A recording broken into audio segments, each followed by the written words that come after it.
So once the mixture is boiling, what you're going to do is just take it off and I'm going to pour it over the egg yolks. Just loosen up the base a little bit just so it's not so thick when you add it back into the cream. Just they sit nicely on the plate.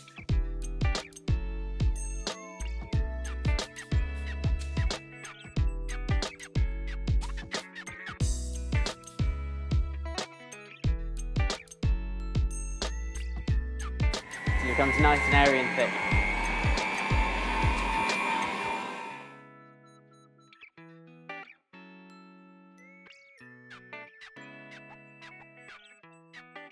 So we press them just into the middle so that they suspend. Right. Liquid. You're going to dip it all the way in and then just pull it out there and let all the excess fall off.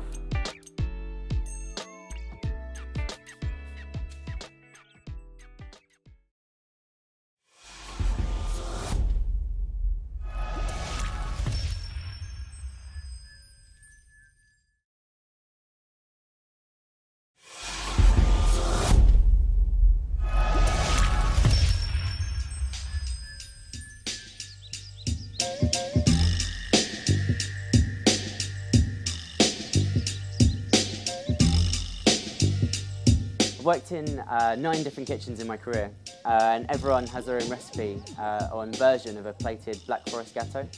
And beautiful fresh cherries are one of my favourite things. So after seeing everyone else's over the years, I decided that this is one of the first things I wanted to put my stamp on. So here is my full recipe for my plated Black Forest gateau. So the first thing we're going to do is cook the base for the mousse. All we've got in the pan is the cherry juice, sugar and the cream. We're going to heat that up until it's boiling. So once the mixture is boiling, what you're going to do is just take it off and I'm going to pour it over the egg yolks.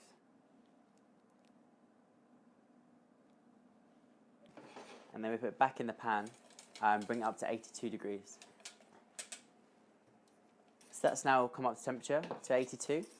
And all you're going to do is go straight in with our soaked gelatine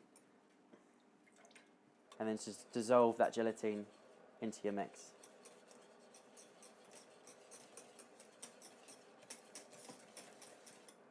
And then using the heat that's already in there, just going to pour that mix over the chocolate and use the heat of the actual mix to melt the chocolate.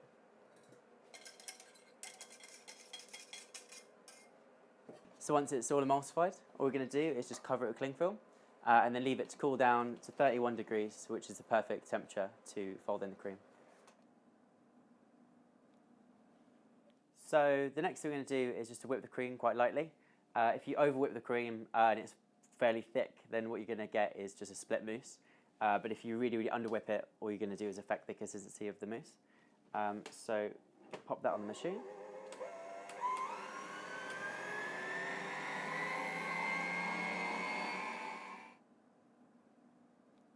So now what we're going to do is put the mousse in the freezer to set, and we'll pop them out when they're frozen. So I've got both mixes here. So this is the base that's now cooled down to 31 degrees, and also the cream, which has been lightly whipped. And all we're going to do now is just mix them together. So the next thing I'm going to do is just mix in a little bit of cream into the mousse, just to loosen it slightly, using a whisk.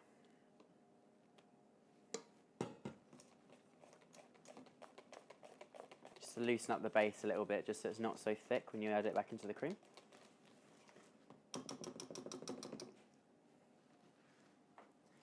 And then all we're going to do is take the base and then fold it into the cream.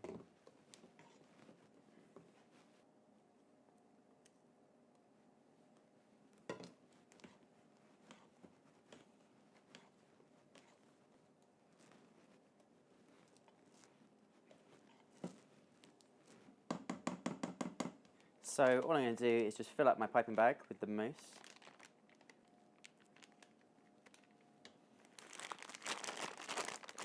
And when you cut your hole, you don't want it to be too small, because the more you try and force it through a hole that's really small, you're going to overwork the cream and probably split the mousse in the process. So you want a nice, big, medium hole. And then all you're going to do is just pipe it in to the top.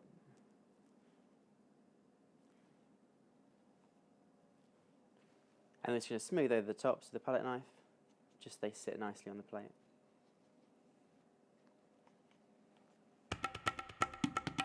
So to make the glaze for the cherries, all we need to do first is to mix the sugar, the cherry puree, and the cocoa powder together to a paste.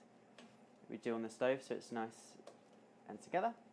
And then before we do anything else, we add the cream and then bring that whole mix to the boil. Use a spatula or a maurice to scrape the bottom because it will burn very easily and you'll end up with a bitter tasting glaze.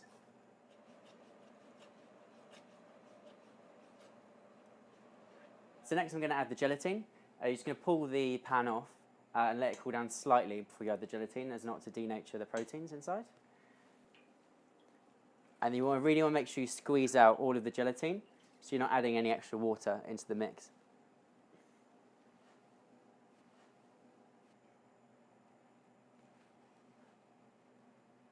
So the next thing we're going to do is just pass off the glaze, and we're going to get rid of anything that's hanging around inside the glaze, any undissolved gelatine, anything like that. And then we're going to skim the top once it's cooled down to get rid of any impurities which are going to affect the shine of the glaze.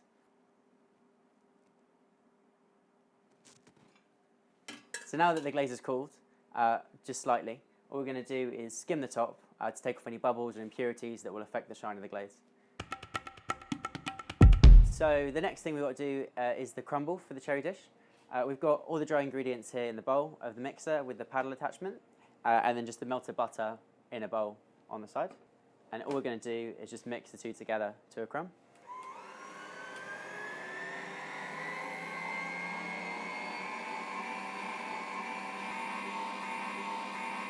So now the crumble is mixed together, and it's quite a loose crumb. You don't want to let it go too fast so it becomes a paste. I'm just going to take it off of the machine and then spread it out onto a tray, ready for the oven. Okay, so now we're going to put the crumble into the oven. It's about 170 degrees, around about 15 minutes, but we're going to move it around while it's cooking to make sure it doesn't set in one big lump.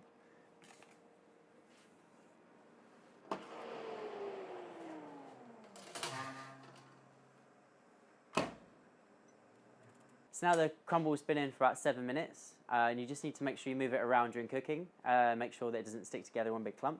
So we're going to take it out of the oven now.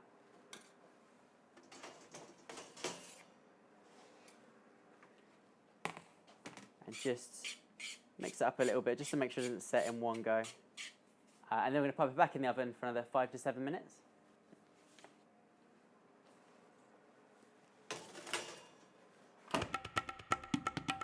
So the next thing we need to do is make the syrup, the kirsch syrup, to soak the sponge. All we've got here is the sugar and the water in the pan. We're going to boil it, then take it off and add the kirsch while it's cooling down. So the first thing we do is heat up the sugar and water to a syrup. So now when the syrup is boiled and the sugar is dissolved, all you've got to do is take off the mix, and then we're going to leave it to cool down a little bit before we add the kirsch. And then we just leave that on the side until we're ready to soak our sponge.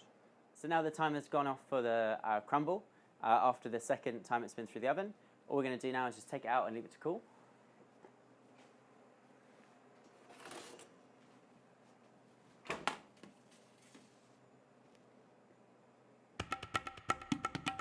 So the next thing we need to do is to make our sponge for our cherry dish for the bottom.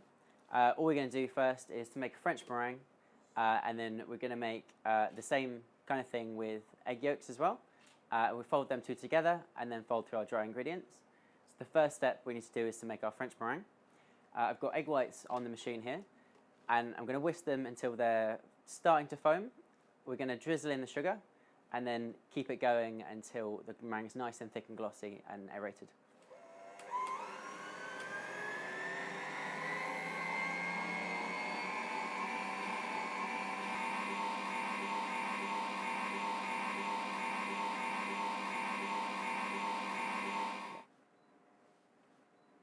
So all we're going to do now is take off the meringue from the first part of our sponge, put it in a bowl on the sides, and then we're going to use the same bowl to make the egg yolk pâte bombe.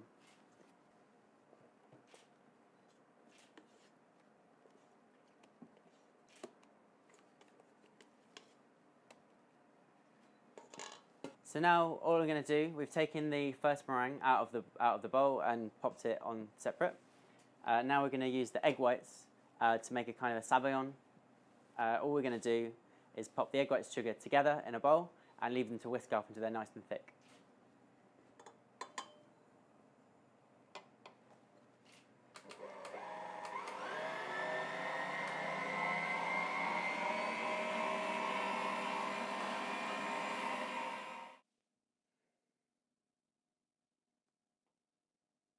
So now the egg yolks are whisked up with the sugar. All we're going to do is take that off and we're going to mix it together with our French meringue that we've already made and our dry ingredients. So I'm just going to mix a little bit of this meringue with the egg yolks just to loosen it a little bit, and then just fold those in gently as you go.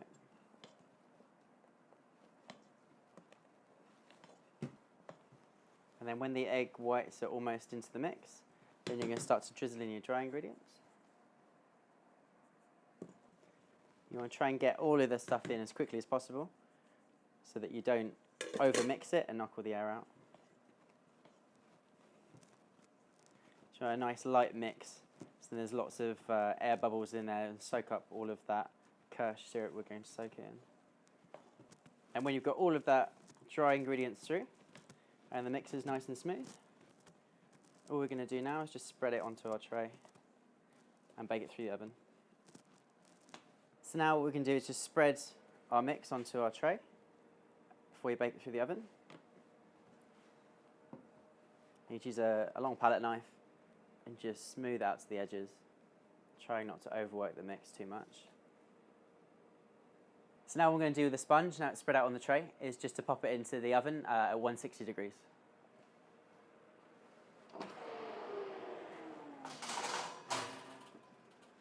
So now the sponge has been in for about 10 minutes, and we're just going to take it out and leave it on the side to cool.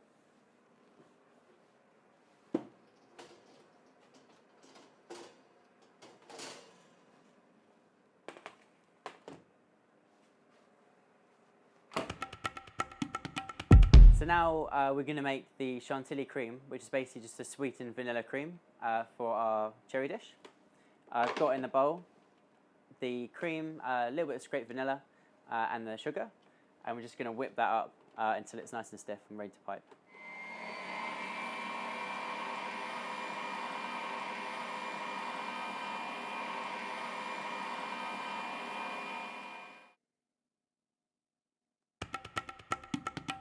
So now we've got all our elements together for our cherry dish. We're going to start to plate.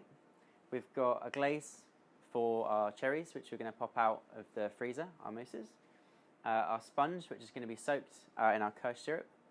We have a little bit of chocolate crumble, some ground pistachios, and also a little bit of cherry jam to stick the crumble to the plate so it doesn't run all over the plate, and our Chantilly cream, and also a few fresh cherries as well, so that'll lift the dish. Okay, so the first thing we're going to do is to spread a little bit of cherry jam on the bottom of the plate, which will hold our crumble in place. You can use honey or a little bit of neutral glaze if you like, but a little bit of cherry jam is appropriate for this dish.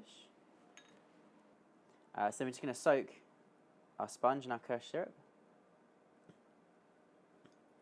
And then we're just going to place it right in the middle of the dish. And then we're just going to pop the crumble around the outside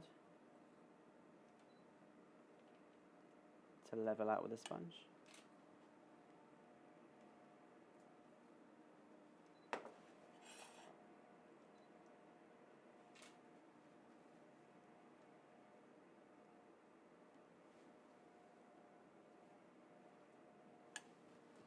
So our cherry mousses, which have been in the freezer, now they're nice and hard. We're just going to pop them out of the moulds and use a small cocktail stick to dip them into our glaze and then pop them straight onto the dish.